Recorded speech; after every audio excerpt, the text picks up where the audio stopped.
And Valerie fled her wedding, knowing it was the last defiance her family would tolerate. She did not weep. She did not plead her case. She met the clergyman's eyes at the altar, saw the small, eager triumph in the groom's face, a man twice her age who had already begun to catalogue her future obedience, and stepped backward. The chapel erupted in whispers. And turned, vibrant deep blue skirts sweeping the stone floor, and walked into the storm of her own choosing. By nightfall, she was confined to her chambers, still wearing the cream lace her mother had selected to make her look demure. The bodice constricted her ribs. The veil lay crumpled where she'd thrown it. She did not change. She sat in the window seat overlooking the gardens and waited. Welcome back, family. If you love great stories, you're in the right place. Don't forget to like, subscribe, and turn on the notification bell so you never miss a new upload. Let's jump right into today's story. Her father, the Viscount, did not keep her waiting long. He entered without knocking, his face carved from granite. He took in the discarded veil, the untouched dinner tray, the daughter who refused to lower her gaze. So, he said. You have humiliated us beyond repair. And lifted her chin. I spared us both a lifetime of resentment. His jaw tightened. You embarrassed this family before God and the entire county. I refuse to bind myself to a man I could not respect. That, he said, voice sharp as a blade, was not your decision to make. Silence settled between them. Not gentle. Not forgiving.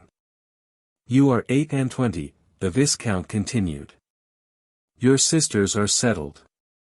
Your cousins are managing estates. You remain here like evidence of poor breeding. And did not flinch. I will not parade you before society again, he said.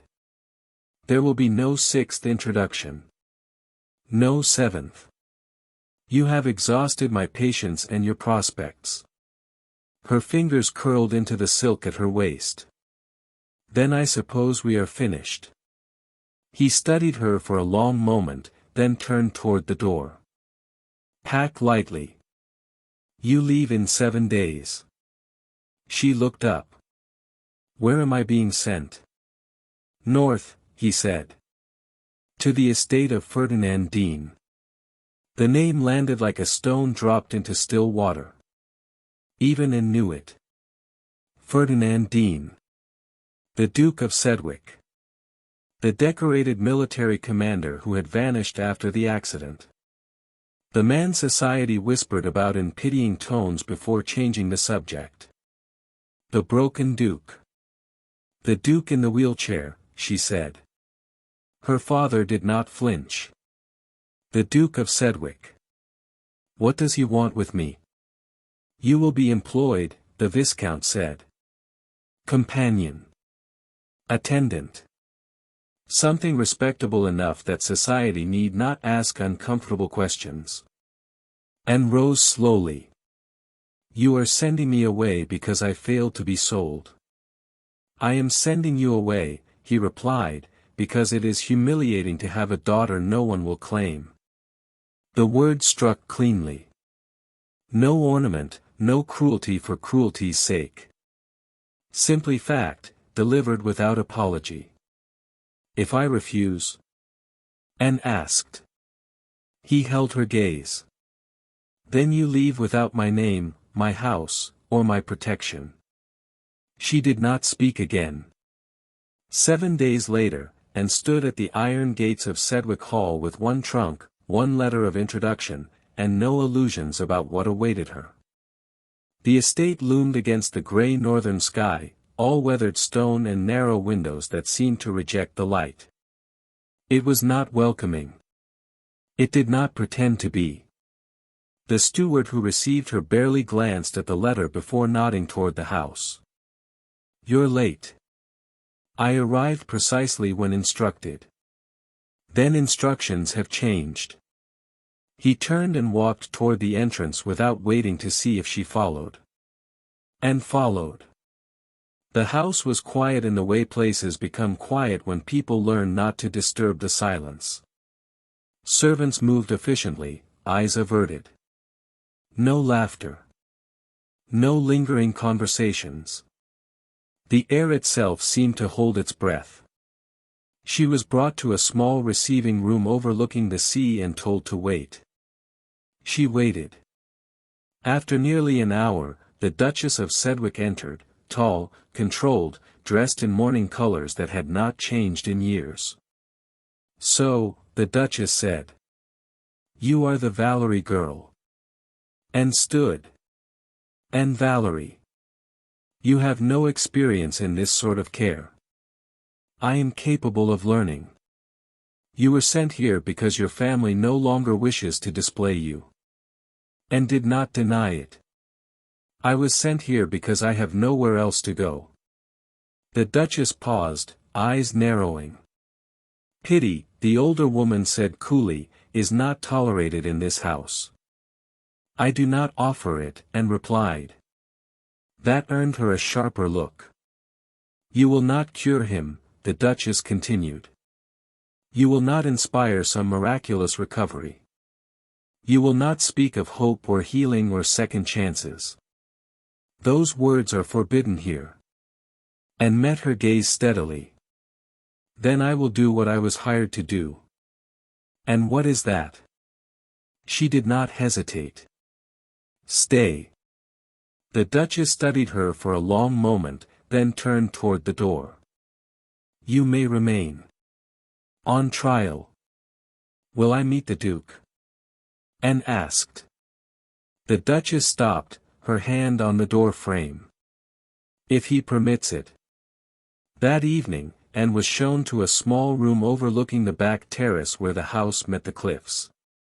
Supper was brought and removed, barely touched.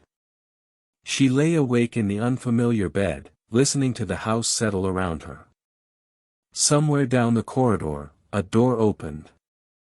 The soft sound of wheels moved over stone, then stopped. A pause. Then the wheels retreated, and the door closed again. And did not rise. She did not follow. She did not pretend she hadn't heard.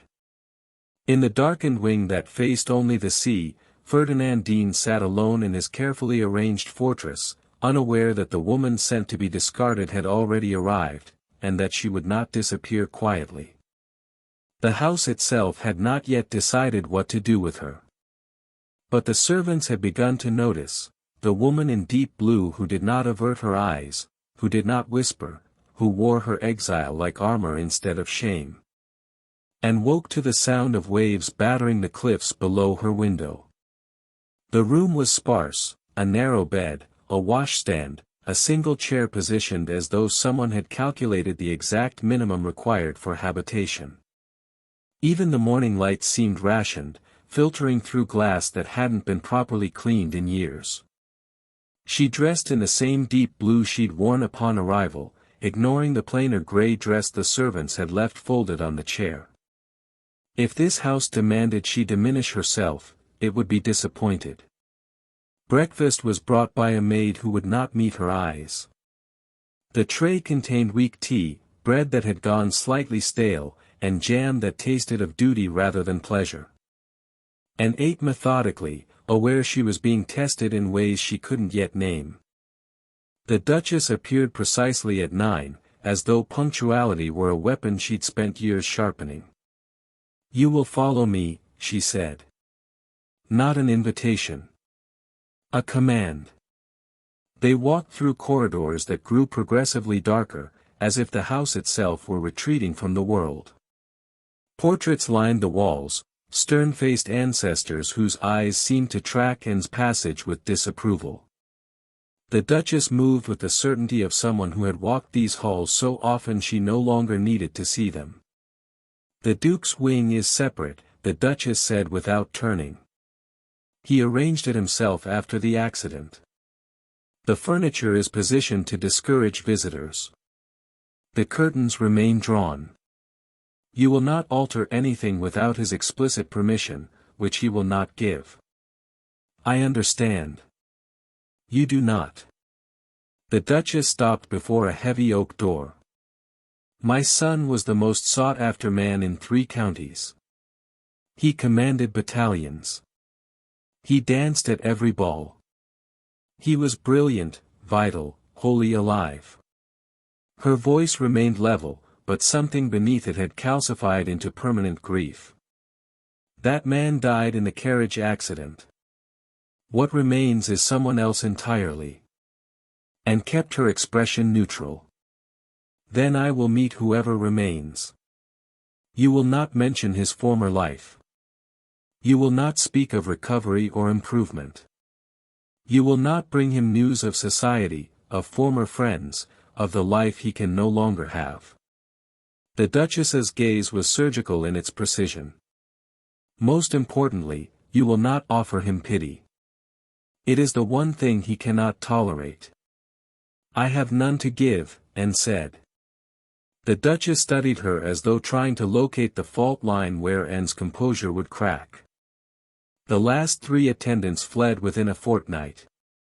One lasted merely 4 days. My son has perfected the art of making himself intolerable. Perhaps they arrived expecting a patient. I'm here as a companion. The distinction, the Duchess said coldly, will not matter to him. She opened the door to reveal a parlor that had been systematically stripped of comfort. The furniture was arranged in harsh angles, chairs positioned too far apart for conversation. Every surface was clear of personal effects, as though the room's occupant had methodically erased evidence of his own existence. The windows were covered with heavy drapes that turned morning into perpetual dusk. This is where you will spend your days, the Duchess said. The Duke's private chambers are through that door. He will summon you if he wishes to see you. He will not wish to see you.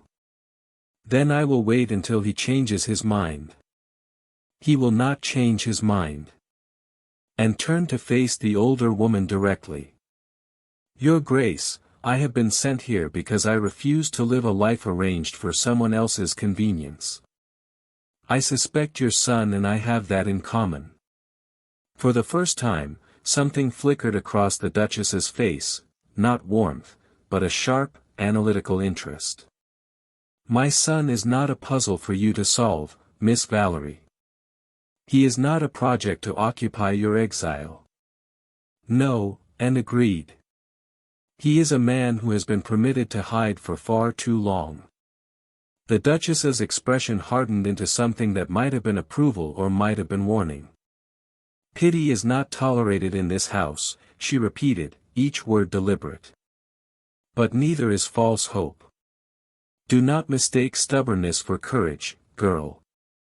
This fortress was built to keep people out. It will not yield to your determination. Then we shall see, and said quietly, what it yields to instead. The Duchess left without another word, her footsteps echoing down the corridor like a countdown.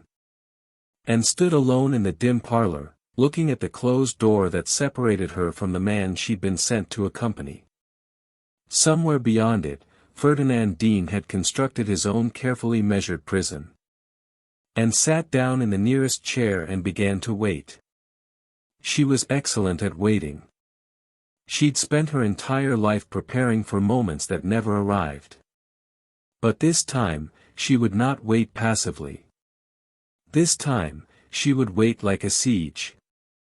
And waited 3 hours before deciding that waiting was precisely what he expected.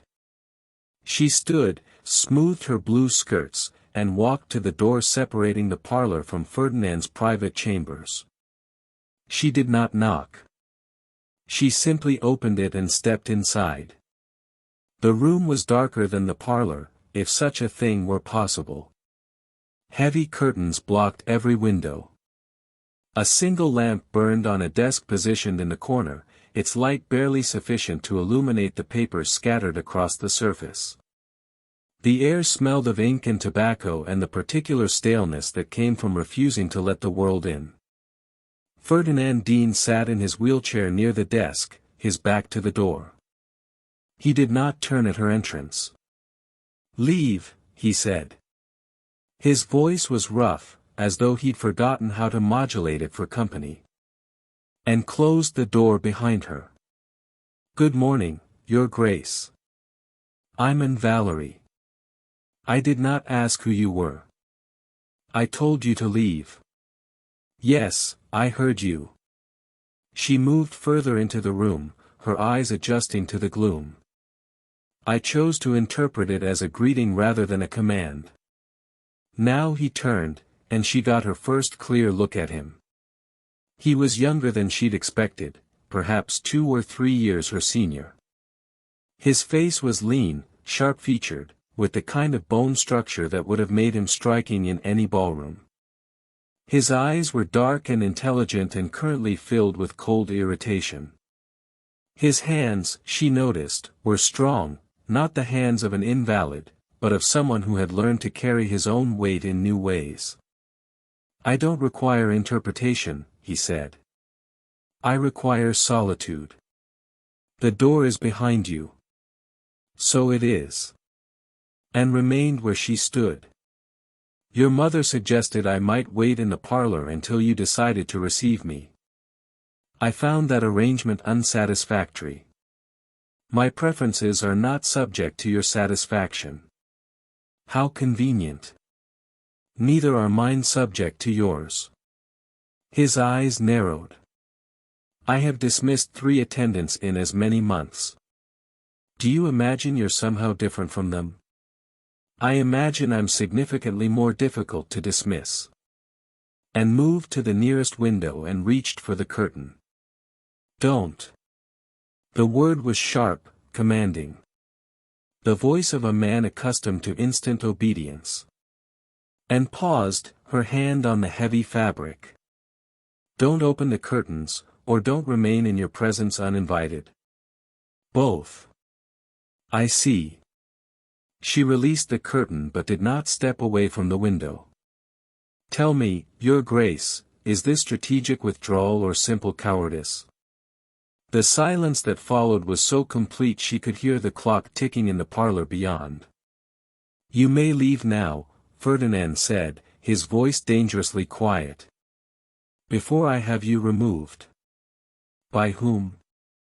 "The servants who won't enter unless you ring."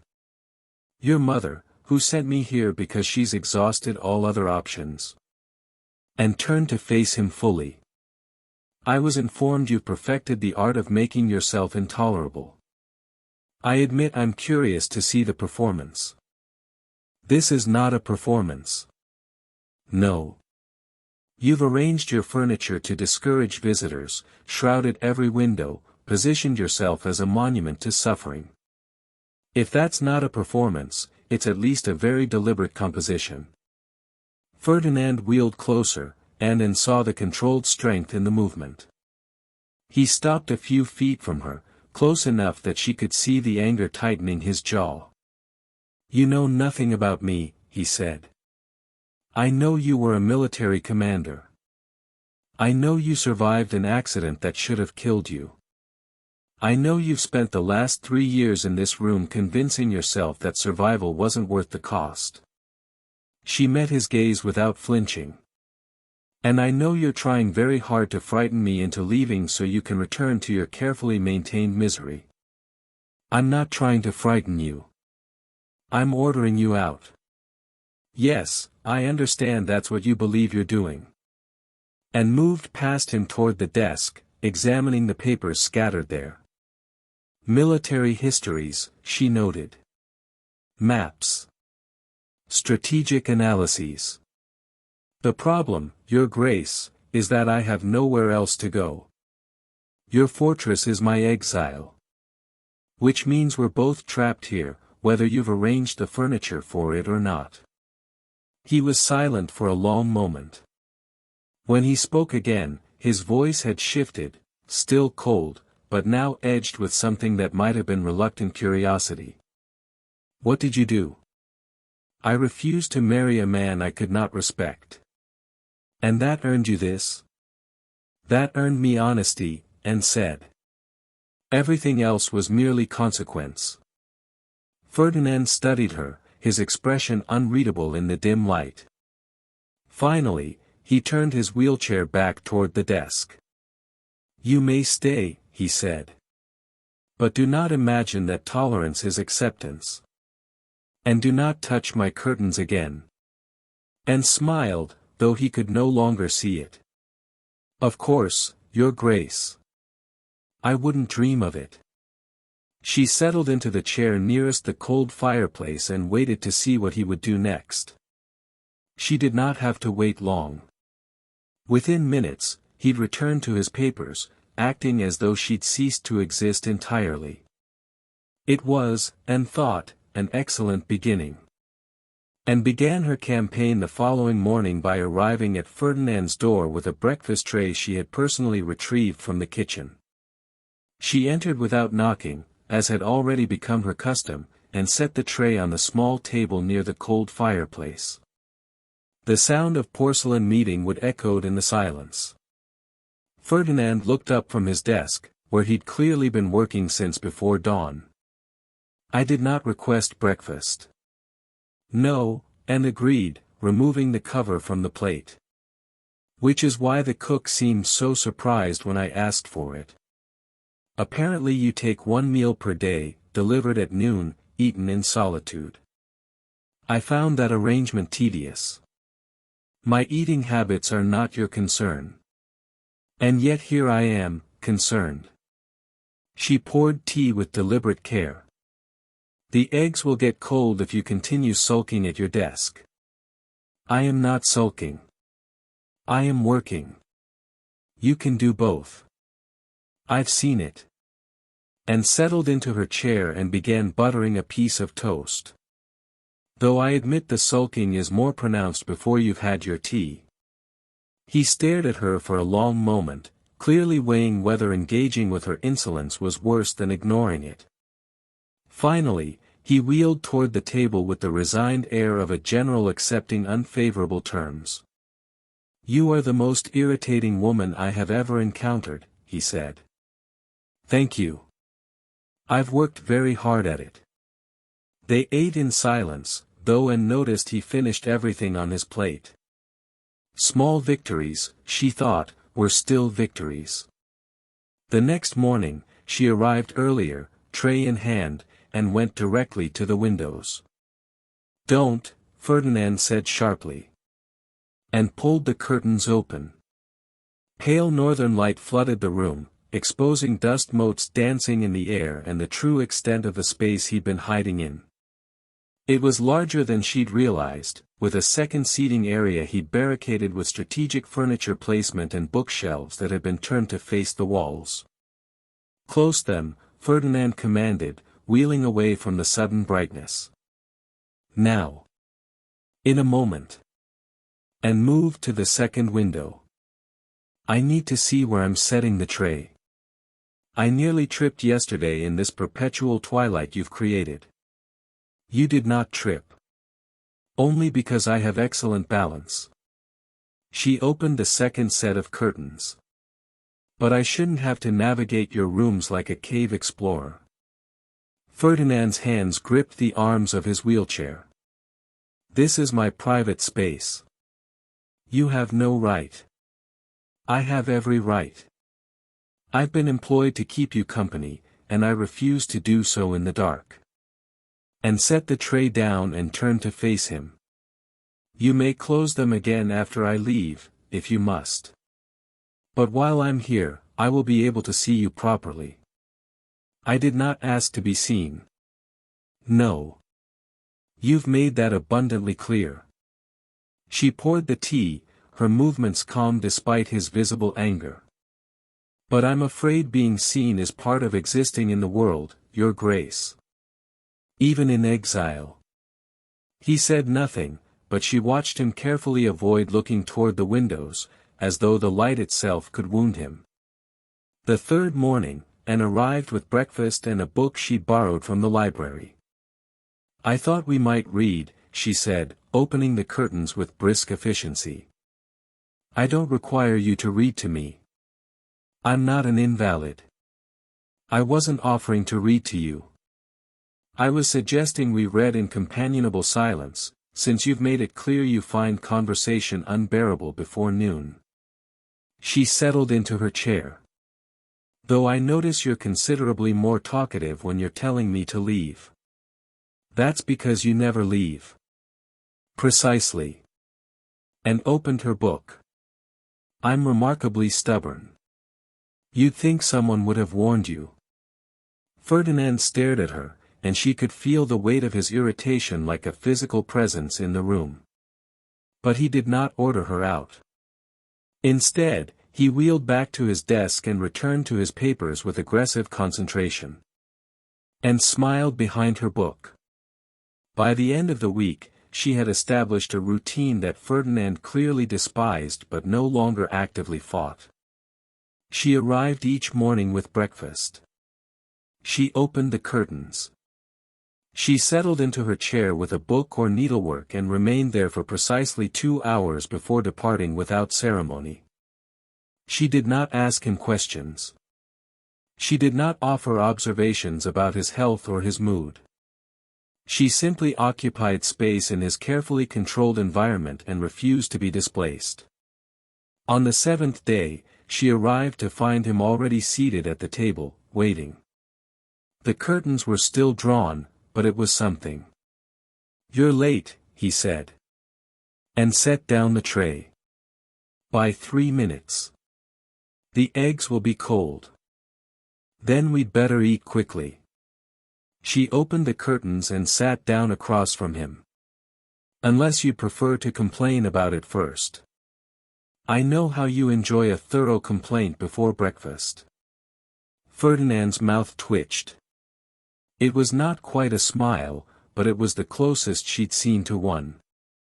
"You are," he said, reaching for his tea, "genuinely insufferable." "Yes," and agreed.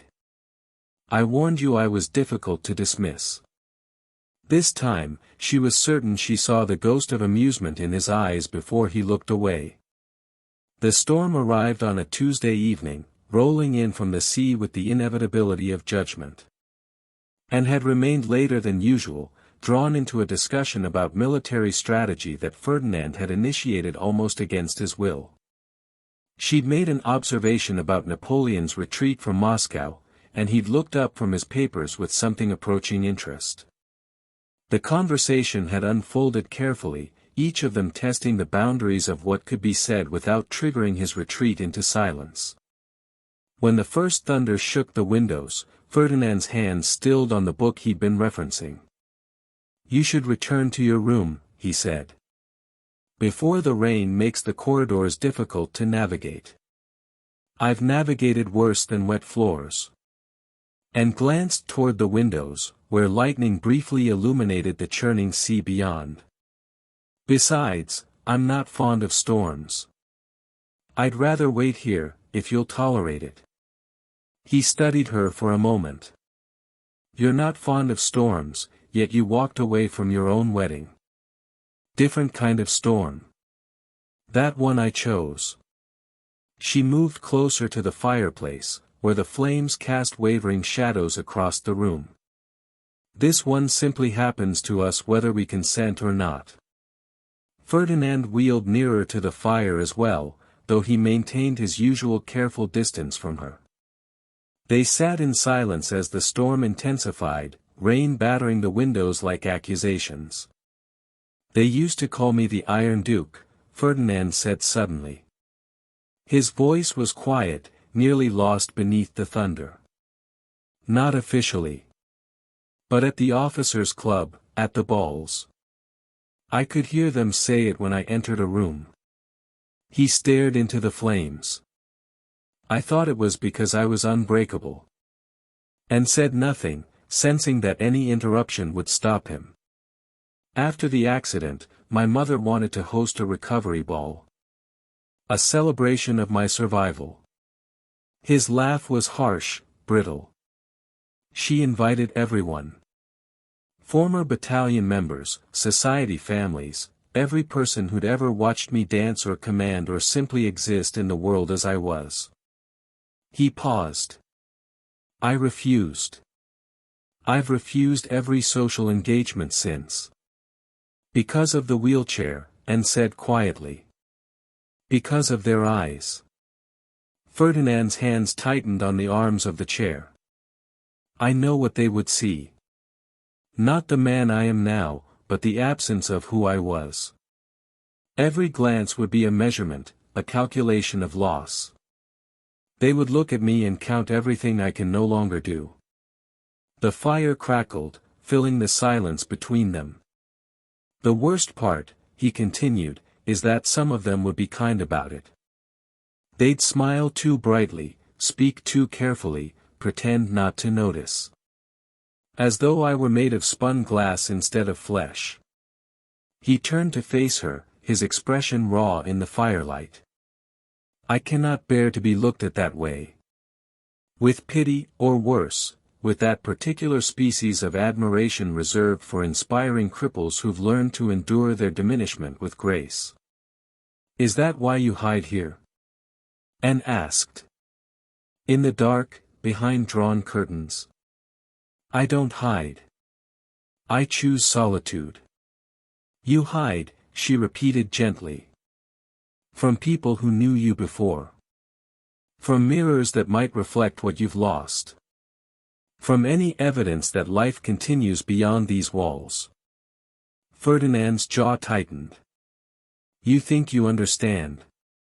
I think, Anne interrupted, that you've given those people extraordinary power over you. People you claim to despise now dictate where you go, what you do, whether you draw your own curtains. She leaned forward. You've built this entire fortress to avoid being seen. That's not strength, your grace. That's capitulation. What would you have me do? His voice was sharp. Parade myself before them. Give them the spectacle they crave. I would have you stop performing for an audience that isn't even present. And held his gaze. You speak of their eyes, their judgments, their measurements. But those people aren't here. I am. And I have no idea who you were before. Ferdinand stared at her. What? I never saw you dance at a ball. I never watched you command battalions or charm society or do whatever it is you imagine you've lost. Anne's voice was steady. I only know who you are now. A man who reads military histories at dawn, who argues about strategic formations, who takes his tea without sugar and pretends not to notice when I arrive 3 minutes late. That's not. A man, she continued, who is so terrified of being pitied that he's chosen to pity himself instead. Who has decided that because he cannot be who he was, he will refuse to be anyone at all. The words hung between them, sharp and irrevocable. Ferdinand turned away, his shoulders rigid. You should leave. No. Miss Valerie. You can't dismiss me every time I say something true. Anne rose from her chair but did not move toward the door. I'm not here because I remember your former glory. I'm here because I have nowhere else to go. Which means I see you without comparison, without measurement, without any template of who you're supposed to be. And what exactly do you see? The question was bitter, challenging. And considered him carefully, this man who had arranged his entire life to avoid being looked at, now demanding to be seen. I see someone, she said finally, who is still deciding whether survival was worth the cost. And I think that terrifies you more than any ballroom ever could. Thunder rolled across the sky, and in its wake, the only sound was the crackling of the fire and the rain against the windows. Ferdinand remained facing away from her, but his hands had loosened their grip on the wheelchair. You're right, he said quietly. You are genuinely insufferable. Yes, Anne agreed. But at least I'm insufferable while looking directly at you. and discovered the first act of sabotage on a Thursday morning when she went to retrieve Ferdinand's breakfast tray from the kitchen. The cook, a severe woman named Mrs. Hewitt who had served the Sedgwick family for 30 years, looked at her with barely concealed contempt. "His Grace takes his meals at noon. As he has done for 3 years. His Grace now takes breakfast at 8, and said evenly. As he has done for 2 weeks. I have received no such instruction from the Duchess. You're receiving it from me." Mrs. Hewitt's smile was thin and sharp. "I take my orders from the family, Miss Valerie. Not from temporary staff who will be gone before the month is out." And felt the challenge in the words, the careful reminder of her position. She was not family. She was not permanent. She was simply the latest in a series of failed attendants, and the household had already decided she would not last. "Then I will speak with the Duchess," and said. "You do that." Mrs. Hewitt turned back to her work with dismissive finality. And found the Duchess in the morning room, reviewing household accounts with the steward. She waited to be acknowledged, which took longer than strictly necessary. "Miss Valerie," the Duchess said finally. "Is there a problem?" "Mrs. Hewitt refuses to prepare breakfast for the Duke." The Duchess did not look up from her ledgers. "The Duke takes his meals at noon. This has been the household custom for some time. The Duke now prefers breakfast at 8.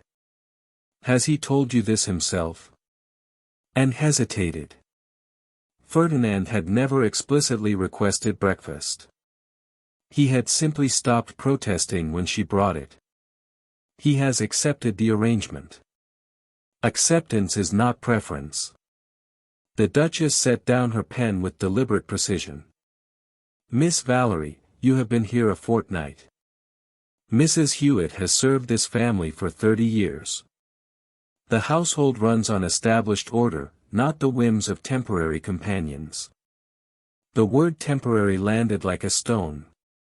"I see," and said quietly. "I'm certain you do." The Duchess returned to her accounts. "You may go." And returned to Ferdinand's wing empty-handed. She opened the curtains as usual, but when she turned, he was watching her with unusual attention. "No breakfast this morning?" he asked. "It seems the kitchen is unavailable." His eyes narrowed. "Unavailable. Mrs. Hewitt informed me she takes orders from the family, not from temporary staff." And kept her voice neutral. "And the Duchess confirmed that household customs are not subject to my whims." Ferdinand was silent for a long moment. Then he wheeled toward the door. "Where are you going?" and asked. "To give orders." She followed him through corridors he had not traveled in months. Servants flattened themselves against walls as he passed, their shock visible. The Duke had not left his wing since the accident. His appearance in the main household was unprecedented. He rolled into the kitchen with the controlled authority of a military commander entering hostile territory. Mrs. Hewitt looked up from her work, her face draining of color. "Your Grace, Miss Valerie has been requesting breakfast for the past 2 weeks, Ferdinand said. His voice was quiet but carried the weight of absolute command. "You have refused her." "Your Grace, I was simply maintaining." "You were questioning authority you do not possess." He moved further into the kitchen, and then watched the staff shrink back. "Miss Valerie speaks for me. When she makes a request regarding my care, my schedule, or my preferences, you will treat it as though I have made the request myself. Is this understood?" Mrs. Hewitt's mouth opened, closed. "Yes, Your Grace. That applies to every member of this household." Ferdinand turned his wheelchair to face the steward, who had followed them from the morning room. "Ensure the staff understands this." Miss Valerie is not temporary. She is not subject to dismissal without my explicit approval. And she is not to be undermined by anyone in this house. The steward bowed. Of course, Your Grace. Ferdinand began to leave, then paused at the doorway. Breakfast will be delivered to my rooms at 8 tomorrow morning. It will include eggs, toast, jam, and tea prepared the way Miss Valerie prefers it. This will continue every morning until I say otherwise. He rolled out without waiting for confirmation, leaving a kitchen full of stunned servants in his wake. And caught up with him in the corridor. You didn't have to do that. Yes, I did. He continued moving toward his wing. They were testing you.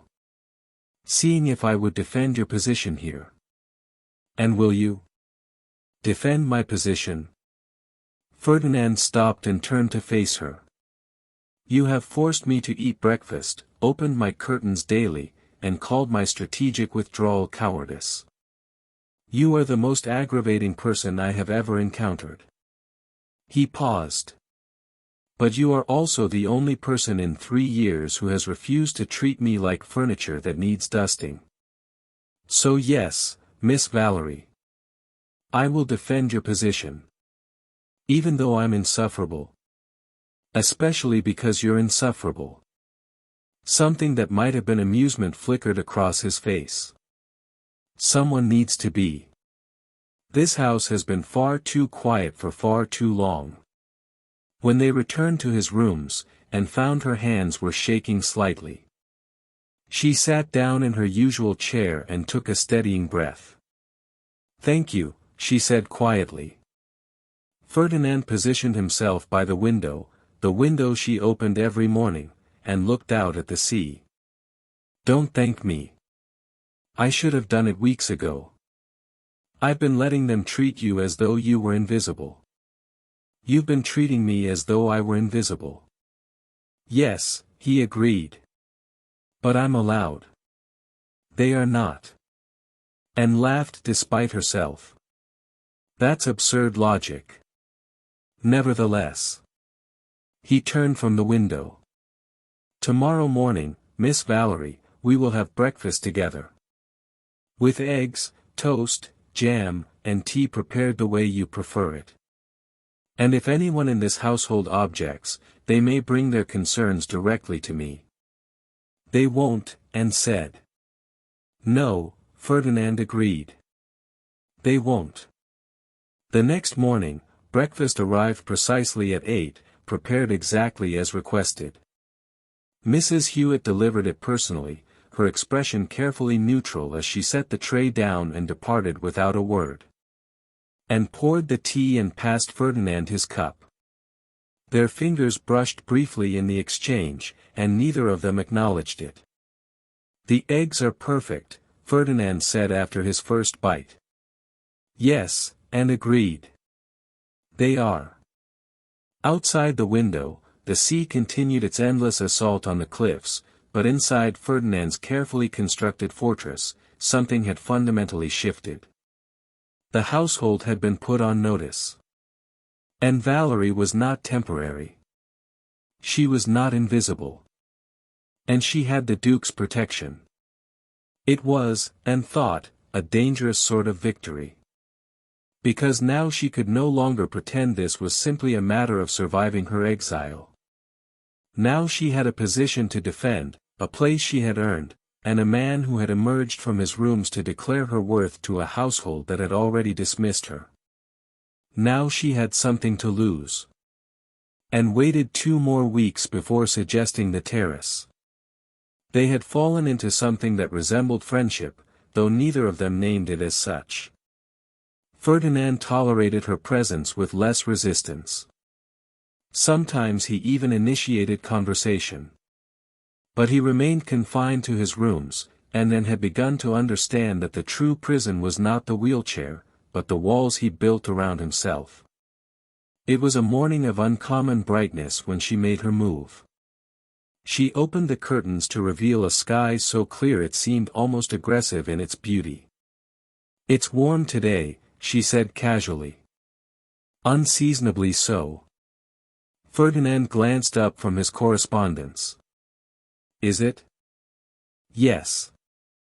The kind of warmth that makes staying indoors feel like a punishment. She moved to the door that led to the private terrace, a door she had never seen opened. When was the last time you felt sunlight on your face? His hand stilled. Miss Valerie. I'm not suggesting we parade through the gardens or take a carriage to town. And tested the door handle and found it unlocked. I'm suggesting we step outside. Just there. 10 feet from where you're sitting. No. Why not? Because I don't wish to. And turned to face him. You don't wish to, or you're afraid to. His jaw tightened. There's no difference. There's every difference. She left the door and crossed to where he sat. You've spent 3 years in these rooms, Ferdinand. 3 years of manufactured darkness, of air that tastes like old paper and resignation. I'm asking you to take one step beyond it. I've taken steps. I went to the kitchen. To defend me. Not for yourself. And knelt so she could meet his eyes directly. When was the last time you did something simply because it might feel good? Not strategic, not necessary, just good. He looked away. I don't remember. Then let me remind you. She stood and extended her hand. 10 minutes. If you hate it, we'll come back inside, and I'll never mention it again.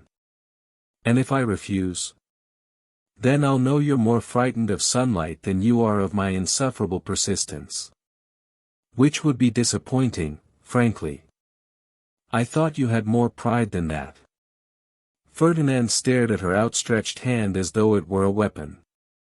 Finally, without taking it, he wheeled toward the terrace door. 10 minutes, he said. And then you will cease this campaign. Agreed. And opened the door, and the brightness that flooded in was almost violent. Ferdinand stopped at the threshold, his hands gripping the wheels of his chair. I can't. You can. And stepped onto the terrace first, deliberately casual. It's just air and light, Ferdinand. The same elements you've been avoiding. They're remarkably unremarkable. He rolled forward slowly, as though crossing into enemy territory. When he cleared the doorway, and saw his entire body tense. The terrace was small, private, overlooking the cliffs and the sea beyond. The stone was weathered but solid, and someone, probably the Duchess, had ensured it remained clear of debris despite years of disuse. Ferdinand stopped a few feet from the door, his face tilted away from the sun. Look up, and said softly. I don't. Look up. Slowly, reluctantly, Ferdinand raised his face toward the light. And watched as the sun hit his features for the first time in 3 years, illuminating the sharp angles of his jaw, the shadows beneath his eyes, the pale skin that had forgotten what warmth felt like. For a long moment, he simply sat there, eyes closed, breathing. God, he said finally, his voice rough. I'd forgotten. What? That the world still exists. He opened his eyes, blinking against the brightness. That it continues. Without permission, without waiting. It just, continues. And moved to stand beside him, looking out at the sea. Yes. Inconsiderate of it, really. Ferdinand's laugh was short, startled. 3 years. I've spent 3 years in the dark, and the world didn't even notice. The world rarely notices individual absences. It's designed that way, I think. Otherwise we'd all be paralyzed by the weight of everyone else's grief. He turned to look at her, truly look at her, and then felt the full force of his attention. "You're very wise for someone who fled her own wedding. I prefer pragmatic." She smiled. "Wisdom implies I learn from experience.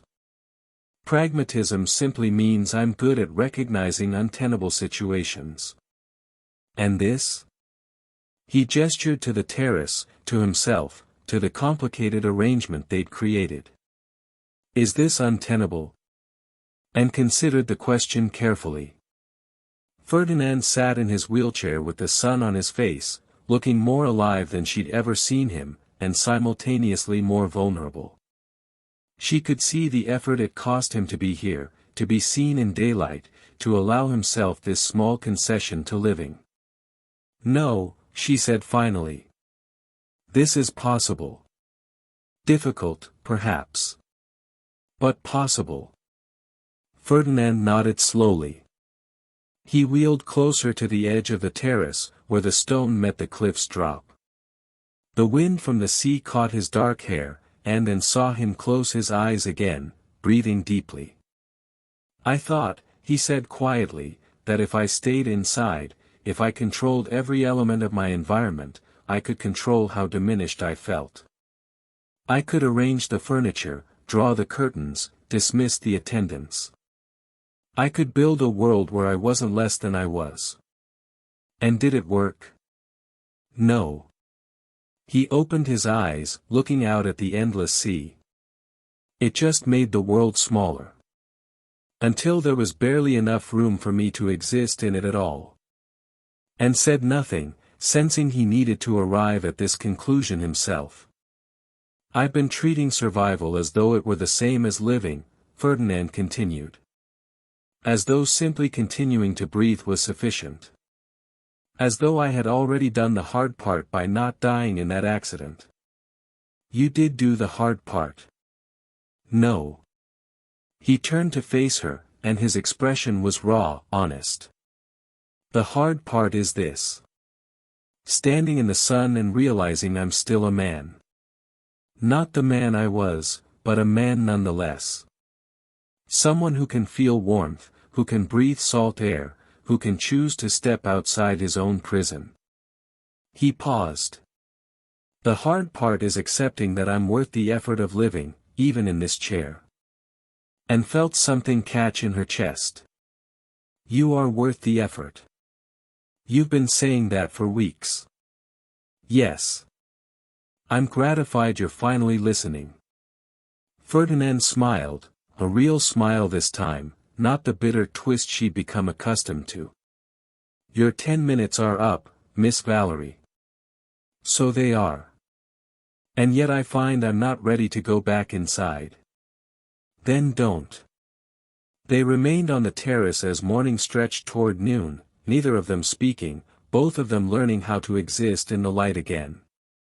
The invitation arrived on a Wednesday, delivered by a nervous footman who clearly expected Ferdinand to throw it into the fire unread.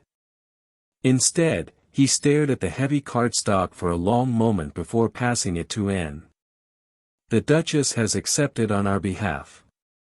And read the elegant script. "Lady Hertford's Autumn Ball. The most anticipated event of the season. You don't have to go. My mother believes it's time." Ferdinand's voice was carefully neutral. "She says I've hidden long enough. That my continued absence is becoming more conspicuous than my presence would be." "And what do you believe?" He wheeled to the window that now remained open most days, curtains drawn back to let the light pour in. "I believe that if I refuse, I will spend the rest of my life refusing. And that's no longer acceptable." And felt something shift in her chest. "Then we'll go. You don't have to accompany me. The Duchess will." "I'm going," Anne said firmly. "Unless you'd prefer to face the ballroom alone." Ferdinand turned to look at her, and in his eyes she saw fear and determination in equal measure. "I would prefer you beside me. If you're willing." "I'm willing." The night of the ball arrived too quickly. And dressed in deep blue silk, the color that had become her signature, her armor. When she entered Ferdinand's rooms, she found him already prepared, wearing formal evening clothes that transformed him from recluse to duke in a single stroke. He looked devastating and terrified in equal measure. "You look," she began, "like I'm going to my execution." I was going to say handsome. But execution works too. His mouth twitched. "Shall we?" The carriage ride was silent. Ferdinand's hands were tight on the arms of his chair, and could see the tension radiating through his shoulders. When they arrived at Lady Hertford's estate, the receiving line had already formed. And watched Ferdinand's face as they approached, saw the moment he recognized former battalion members, society ladies who had once vied for his attention, men who had called him friend. And she saw the moment they recognized him. The whispers started immediately, rippling through the crowd like water disturbed by a stone. And heard fragments as they passed: "The accident, 3 years, wheelchair, such a shame." Ferdinand's jaw was set, his expression carefully blank, but she could see the cost of maintaining that neutrality. They made it through the receiving line. Lady Hertford greeted them with brittle politeness and moved them along quickly, as though Ferdinand's presence might be contagious. The ballroom was magnificent, all crystal chandeliers and polished floors and people dressed in their finest pretenses. Anne and Ferdinand positioned themselves near the edge, where he could observe without being too exposed. The Duchess circulated nearby, her presence a subtle shield. That's when the débutantes approached. There were 3 of them, young women and vaguely recognized from society gatherings before her exile. They wore pastel silks and confident smiles, the kind of women who had never been told no, never been forced to choose between dignity and survival. The tallest one, Lady Caroline Ashford, looked at Ferdinand with exaggerated sympathy. "Your Grace, how wonderful to see you out in society again. We'd heard you were quite ill." "I'm not ill," Ferdinand said evenly. "I was injured." Of course, of course." Lady Caroline's smile sharpened. "Still, it must be so difficult. All the things you can no longer do." Her companions giggled behind their fans. And felt rage building in her chest, but Ferdinand's hand found hers beneath the table's edge, a subtle warning. "Stay calm. We were just discussing the dancing," another débutante said, her voice dripping with false innocence. She turned to Anne. "Will you be dancing this evening, Miss Valerie? Or will you be sitting out with," she paused delicately, "His Grace?" "Actually," the third girl said, barely suppressing laughter, "we were wondering. Will you be dancing with the cripple? It would be quite the spectacle." The words landed like a slap. And felt Ferdinand's hand tighten on hers, felt him beginning to withdraw into the familiar fortress of shame and silence. And something inside her ignited. "Yes," Anne said clearly. She stood, her blue skirts rustling. "I will be dancing with the Duke." "Thank you for asking." She moved to stand beside Ferdinand's chair, extending her hand. "Your Grace." Ferdinand looked up at her, his eyes wide with something between terror and desperate hope. "Anne, you don't have to." "I know." She kept her hand extended. "Dance with me, Ferdinand." For a heartbeat, nothing moved. The débutantes stared. The nearby guests had gone silent, watching. The entire ballroom seemed to hold its breath. Then Ferdinand took her hand. He wheeled himself toward the center of the floor, and walking beside him, her hand still clasped in his. The crowd parted, creating a space that felt both generous and voyeuristic. And could feel every eye on them, could hear the whispers intensifying. When they reached the center, the orchestra, uncertain but game, began a waltz. And placed one hand on Ferdinand's shoulder. He took her other hand in his, their fingers intertwining. And then, slowly, carefully, they began to move. It wasn't traditional dancing. Ferdinand couldn't stand, couldn't sweep her across the floor in the conventional way. Instead, and moved around him, following the rhythm, letting him guide her with subtle pressure on her hand, slight movements of his chair. She turned when he indicated, stepped closer or farther as the music demanded. They created something new, not the dance they'd lost, but a dance that belonged entirely to them. And looked down at Ferdinand and saw his face transformed. Not by joy, not yet, but by fierce concentration and growing wonder. He was leading her. Despite everything, despite the chair and the stairs and the cruel laughter, he was leading her through a waltz in the center of a ballroom that had already written him off as finished. The music swelled. And spun, her blue skirts flaring, and when she came back to him, Ferdinand was smiling. Actually smiling. Not the bitter twist she'd grown accustomed to, but genuine, surprised happiness. When the waltz ended, there was a moment of absolute silence. Then someone began to clap. A single person, then another, then more, until the applause filled the ballroom like absolution.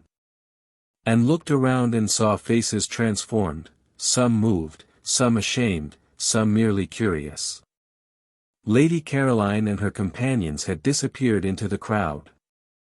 The Duchess stood at the edge of the floor with tears in her eyes. Ferdinand was still holding Anne's hand. That was, he began, his voice rough. Terrifying. And suggested. Extraordinary. He looked up at her, and in his eyes she saw something shift, something crack open that had been sealed shut for 3 years. You led me onto a dance floor and made them see that I'm still here. Still capable. Still you, and finished softly. Yes. That was rather the point. Ferdinand pulled her hand to his lips and kissed it, formal and precise and devastating. Thank you. Don't thank me. Thank yourself. You're the one who chose to be here tonight. I just refuse to let you be here alone. As they left the dance floor, and felt the weight of transformation settling over them both. They had walked into this ballroom as exile and recluse. They were leaving as something else entirely, two people who had decided that survival wasn't enough, that living required risk, required being seen, required dancing in the center of a room full of people who had already decided they were broken. And in that defiance, they had found something neither of them had expected. They had found each other. The kiss happened 3 days after the ball, in the moment between afternoon and evening when the light turned everything golden and uncertain. And had been reading aloud from a book of poetry, something Ferdinand had requested, which was remarkable enough in itself, when she stumbled over a particularly tortured metaphor. They both laughed, and in that laughter, something shifted. Ferdinand reached out to take the book from her hands, and their fingers touched. She looked down at him. He looked up at her. And then, without planning or permission, he pulled her down and kissed her. It was brief, almost chaste. His lips against hers for 3 heartbeats, maybe 4. But in those heartbeats, and felt the entire world reorganize itself around this single point of contact. When he pulled away, his eyes were wide with something like horror. I shouldn't have, he began. Ferdinand. Please leave. His voice was sharp, the familiar walls slamming back into place. Go. Now. And stood slowly, the book still in her hands. We should talk about. There is nothing to talk about. I made a mistake. It won't happen again. She left because his face had gone pale, because she could see panic replacing the tenderness that had been there moments before. But she didn't go far. She waited in the parlor, listening to the sound of his wheels moving restlessly back and forth across the floor of his private rooms. When she finally heard him stop, she opened the door without knocking. Ferdinand was at the window, his back to her, his shoulders rigid. "I asked you to leave. You asked me to leave your rooms. I did. Now I'm back." And closed the door behind her. "We're going to discuss what happened." "No. We're not." "Yes, we are. Because you kissed me, Ferdinand, and I won't pretend it didn't happen just because it frightens you." He spun his chair to face her, and she saw the anguish in his expression. "It was a mistake." "Was it?" "Yes." The word came out harsh, desperate. "Because this," he gestured to himself, to the chair, to everything the chair represented, "this is my reality. And you deserve better than reality." And moved closer. "What does that mean?" "It means you deserve a man who can sweep you into his arms. Who can dance with you properly, not that improvised spectacle we created. Who can," he stopped, his jaw working. "Who can give you everything a husband should give his wife." "Are you proposing to me, Ferdinand?" "Because your delivery needs work. I'm explaining why I can never propose to you." He turned back to the window. "I felt something in that ballroom. When we danced, when you placed your hand on my shoulder and trusted me to guide you. I felt like a man again, Anne. Not the man I was, but a man nonetheless." His voice dropped. "And that feeling was so intoxicating that I forgot myself. I forgot what I am now. What I can't give you." "What can't you give me?" "Everything." The word broke on his lips. "I can't carry you across a threshold. I can't stand beside you at our wedding. I can't," he stopped, and then heard the shame in his silence. "I can't even climb the stairs to a bedroom without assistance. What kind of marriage would that be?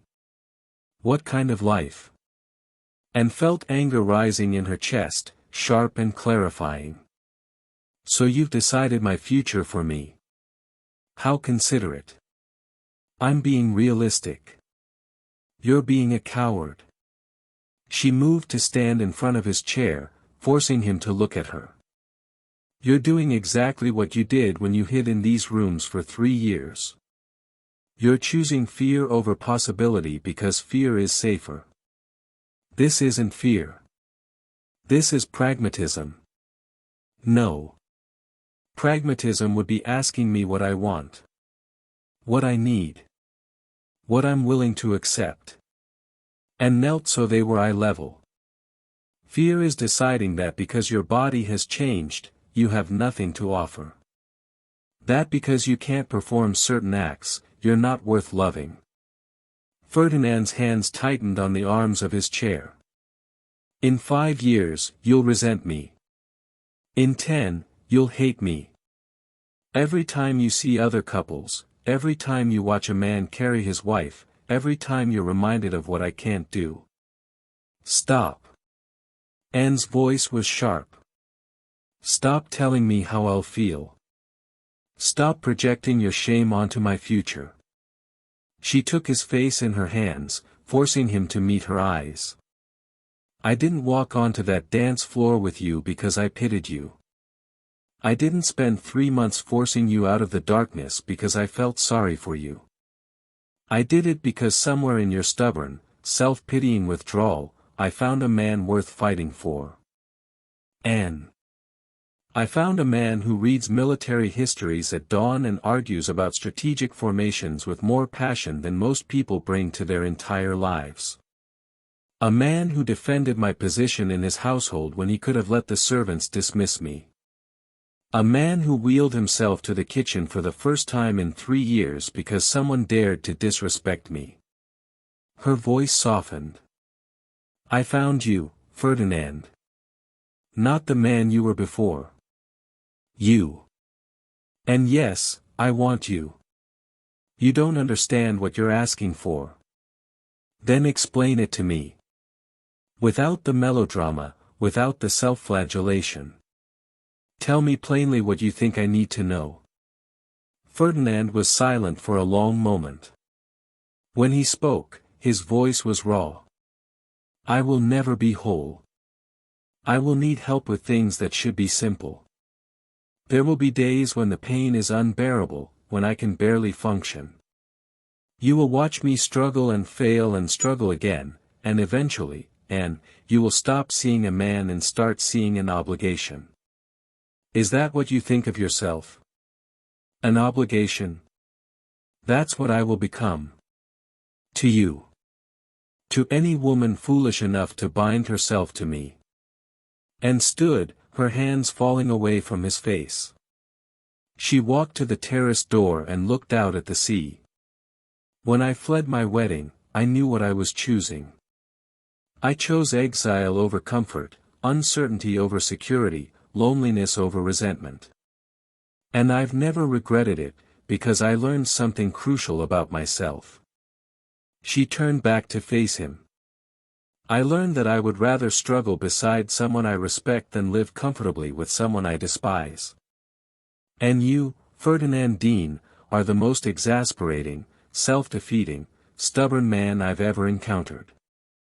You're also brave, intelligent, and capable of more growth than you give yourself credit for. She paused. And I would choose struggling beside you over comfort with anyone else. Every single time. Ferdinand stared at her, his expression unreadable. You'll change your mind. Perhaps. People do. And moved back toward him. But I won't change my mind because of your wheelchair. If I ever stop wanting you, it will be because you've retreated back into your fortress and refused to let me in. It will be because you've chosen fear over trust. Not because your body is different than it was. How can you be so certain? Because I've already seen you at your worst. I've seen you bitter, withdrawn, cruel even. I've watched you dismiss me, mock me, try desperately to drive me away. She smiled. And I stayed. Not despite those things, but because underneath all that defensive armor, I saw someone worth knowing. Worth fighting for. Worth loving. The last word hung in the air between them.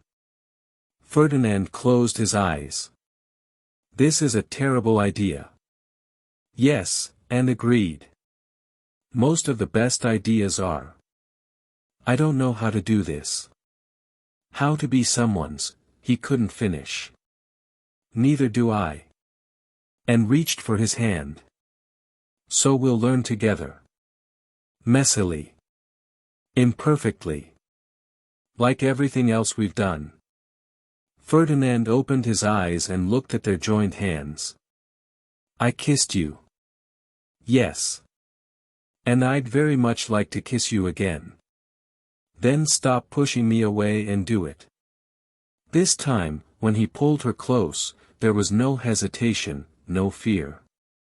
Just Ferdinand and Anne, learning how to want each other despite everything the world had told them about who they were supposed to be. When they finally broke apart, Ferdinand rested his forehead against hers. This is still terrifying, he murmured. Good, Anne replied. It should be. Anything worth having usually is. Anne's trunk sat packed in the corner of her room, visible evidence of a decision she'd been avoiding for 3 days. After the kiss, after both kisses, after the promises and the tentative hope, Ferdinand had retreated again. Not into cruelty, but into something worse, careful politeness. He took breakfast with her each morning, allowed the curtains to remain open, even ventured to the terrace when she suggested it.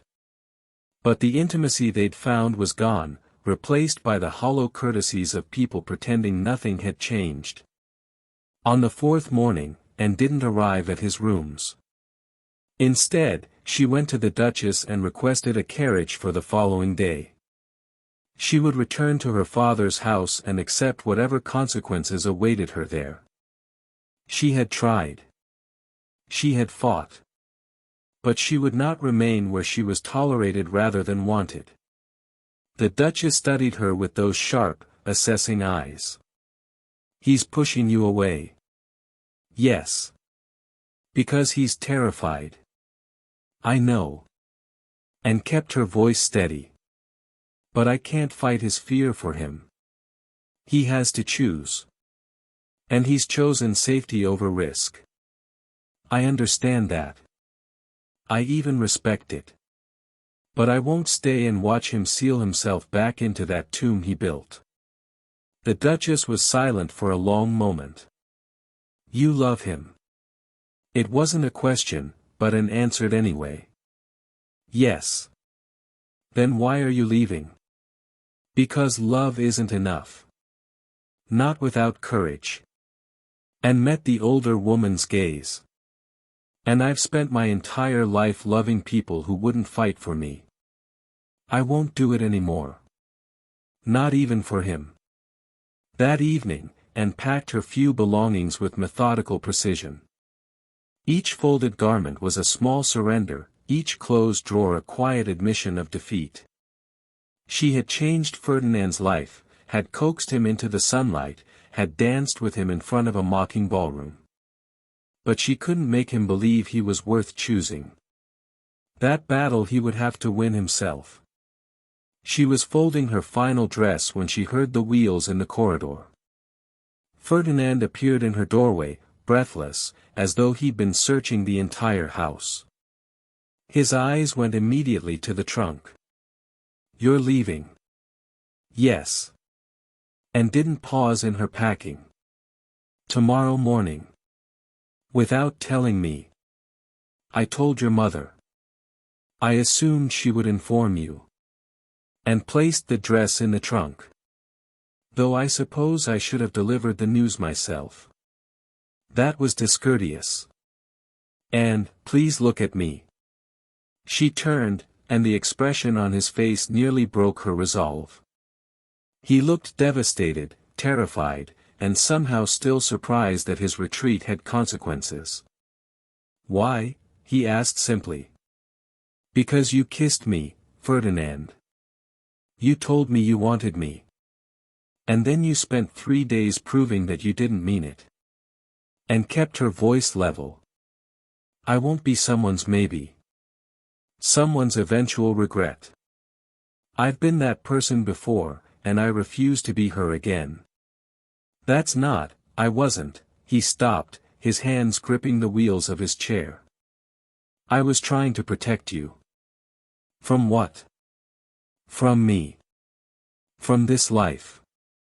From waking up 5 years from now and realizing you've bound yourself to someone who can't." He stopped, his jaw working. "Can't what, Ferdinand?" "Stand. Walk. Carry me over a threshold." And moved closer. "I know what you can't do. I've known from the beginning. What I don't know is whether you have the courage to try despite it." "I'm afraid," he said quietly. "I'm afraid that I'll fail you. That my body will fail me. That you'll watch me struggle and eventually stop seeing anything worth staying for. And so your solution is to push me away before I have the chance to choose." And knelt in front of his chair. "That's not protection, Ferdinand. That's cowardice dressed as consideration." "Then call me a coward." His voice was raw. "But don't ask me to watch you sacrifice yourself for a man who can't give you the life you deserve." "What life do I deserve?"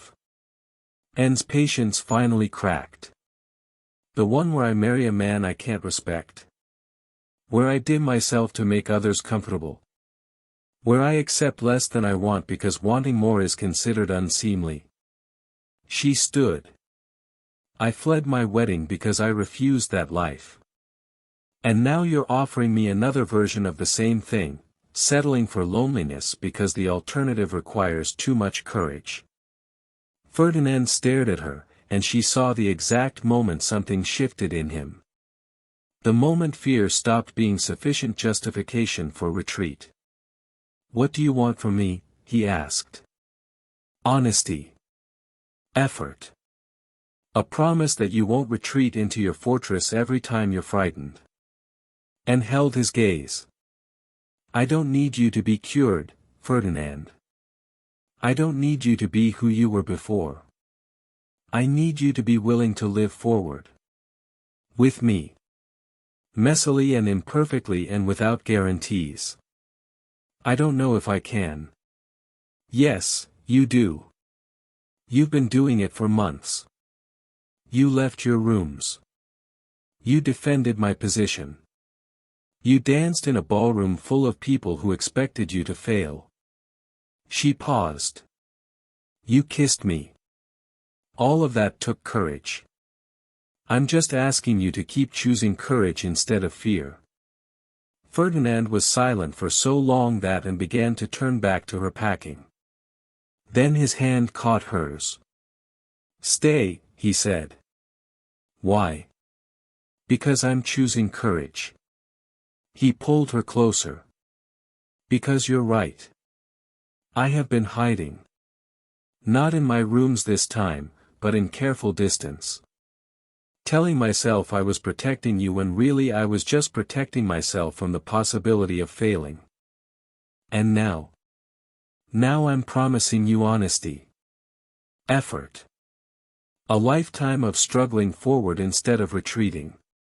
His grip on her hand tightened. "I can't promise I'll never be afraid. I can't promise there won't be days when the pain makes me impossible to live with.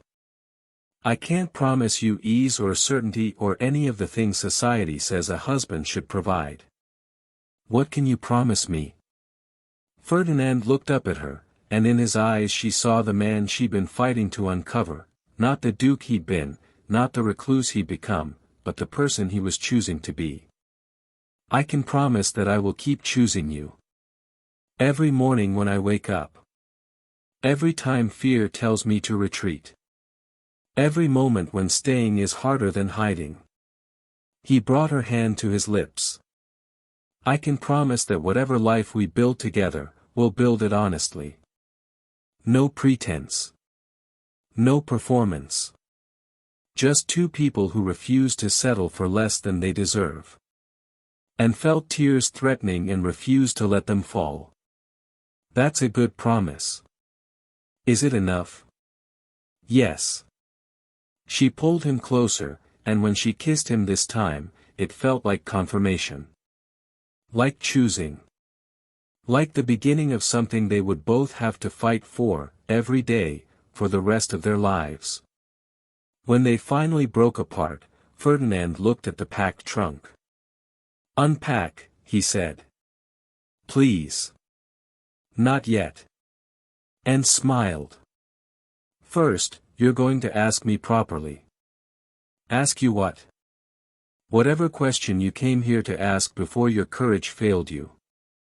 Ferdinand laughed, and the sound was genuine, unguarded.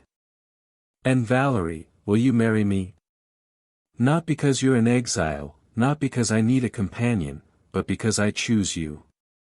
Because you're brilliant and insufferable and the only person who's ever looked at me and seen someone worth fighting for." "Yes," and said simply. "On one condition." "Anything." "You promise to keep living forward. To keep choosing courage over comfort. To keep letting me open the curtains and drag you onto terraces and dance with you in ballrooms that think we're impossible." She touched his face. "Promise me you won't retreat. Not from life. Not from me." "I promise," Ferdinand said. "Though I reserve the right to occasionally be terrified. I'll allow it. I'm occasionally terrified too." They remained there, in Anne's half-packed room, as evening turned to night. Tomorrow they would inform the Duchess. Tomorrow they would begin planning a future that looked nothing like either of them had imagined. Tomorrow they would face society's questions and judgment and inevitable speculation about what their marriage would look like. But tonight, they simply held each other and chose to believe that wanting something, wanting each other, was reason enough to try. Anne never finished packing that trunk. Instead, she unpacked it, piece by piece, until her room stopped being temporary and started being home. And Ferdinand kept his promise. Every morning, he chose courage. Every day, he chose her. It wasn't always easy. There were difficult days, painful days, days when old fears resurfaced and had to be fought again. But they faced those days together, two people who had learned that living forward required constant choice, constant effort, constant faith that what they were building was worth the struggle. The house on the cliffs slowly transformed. Curtains remained open. Light poured in. Laughter returned to corridors that had been silent for years. And in the center of it all, Anne and Ferdinand built a life that belonged entirely to them, imperfect, unconventional, and absolutely worth choosing. From the bottom of my heart, thank you so much for tuning in and watching this video. You being here is the best encouragement I could ask for. The simplest and best way to show your support and tell me you want to see more content is to like this video and subscribe to the channel. That's your way of sending me love.